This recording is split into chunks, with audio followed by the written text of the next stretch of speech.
Mga kaibigan, magandang araw po sa ating lahat. Muli pong nagbabalik ang inyong lingkod, Hailey Comworks. Mga kaibigan, nga pala may trivia lamang ho ako sa inyo. Alam nyo ba na yung kalabaw natin dito sa Pilipinas ay hindi lamang po kulay itim? Meron din pong kulay orange mga kaibigan, kung nakita nyo po dyan. At alam nyo din po ba mga kaibigan, na yun pong orange paiwan ho natin ay meron din pong orange mga kaibigan. Ayan po mga kaibigan. Saan ba dito yung original? Hindi pala ito orange pa yung mga kaibigan. Sorry po. Ito pala ay Piso Wi-Fi mainboard. So, yung kanyang box, mga kaibigan, ito po yan, mga kaibigan. No? Piso Wi-Fi mainboard pala, mga kaibigan. So, hindi nga po pala ito Orange Pi 1. Pero, mga kaibigan, kung titingnan nyo po yung dalawa, ay talagang magkapareho po sila ng piyesa. Ayun nga lang, meron heatsink na nakalagay sa Piso Wi-Fi board. At dito naman sa Orange Pi 1 ay wala po siya. Pero, kung atin pong titingnan isa-isa, yung bawat parts po nito, ay talagang magkapareho ho mga kaibigan. At ito po ay mabibili ho natin kay Kuya Alan. Siguro siya yung nagpakopya, hindi pala mga kaibigan, sorry. Siguro siya yung nagpagawa nito dun po mismo sa China. Kasi yung box mga kaibigan, ang nakalagay dun ay made in China. Yun nga mga kaibigan, yung board ni Kuya Alan ay mas makapal po siya.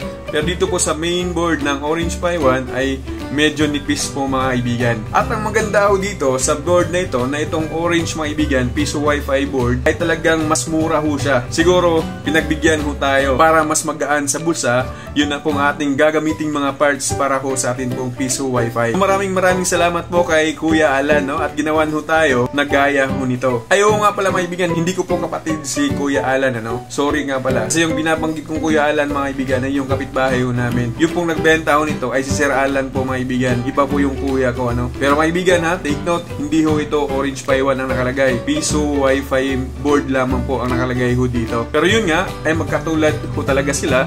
Yung iban lang, yung kapal at saka yung heatsink na nakalagay ho dito mga kaibigan. So ito mga kaibigan ay tinesting ho natin ito ng isang araw at inobserve ho natin kung meron po bang mga error or may problema po ba na mangyayari. But good news mga kaibigan, kasi kapareho lamang po siya dun po sa mga board na atin pong ginagamit. Kasi 1 gig din po ito mga kaibigan at yung performance niya ay same dun sa kulay green na binanggit ko natin kanina. So yun yung matindi mga kaibigan. Kung kayo po ay hindi po nakabili ng board na ito, ay may link ho tayo sa baba. Baka po ay magmahal ho ito at hindi po kayo aabot sa original price na binigay ho sa atin ngayon mga kaibigan. So yun lamang po mga kaibigan. Sa next update ho natin, i-update ko po kayo kung talagang wala hong problema ang board na ito. Again, yung gagamitin natin ay hindi na green kundi orange na po mga kaibigan.